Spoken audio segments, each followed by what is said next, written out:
Почитувани граѓани, почитувани медиуми, непотизам царува во владата на Мицковски.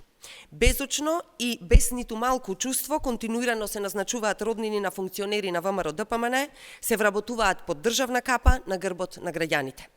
Последен е скандалозниот случај со Љупчо Андоновски, татко на министерот за дигитална трансформација во владата Стефан Андоновски. Таткото на министерот Стефан Андоновски Мицковски го назначил за нов советник во владата. Братот пак на министерот за дигитална трансформација Игор Андоновски е назначен за началник на одделот на АНБ за град Скопје пред неколку месеци. Значи, едниот син е министер во владата на Мицковски, другиот началник во АНБ, а таткото советник во владата. Ова почитување е класичен пример за непотизам и судир на интереси.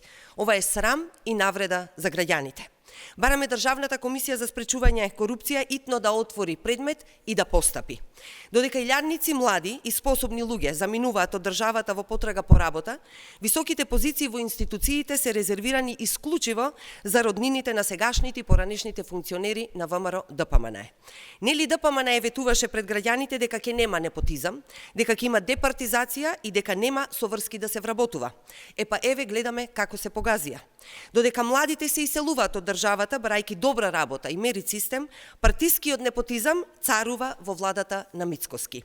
Ова почитување уште еднаш ја покажува вистинската природа на оваа власт. Наместо компетентности, заслуги, пресудни критериуми за добивање работа и функции се семејните и партиските врски, односно неспособноста.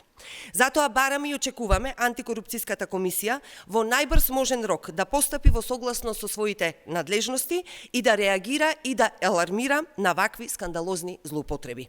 Македонија мора да биде праведна и мора да биде правна држава, а не држава на непотизам и корупција. Ви благодарам.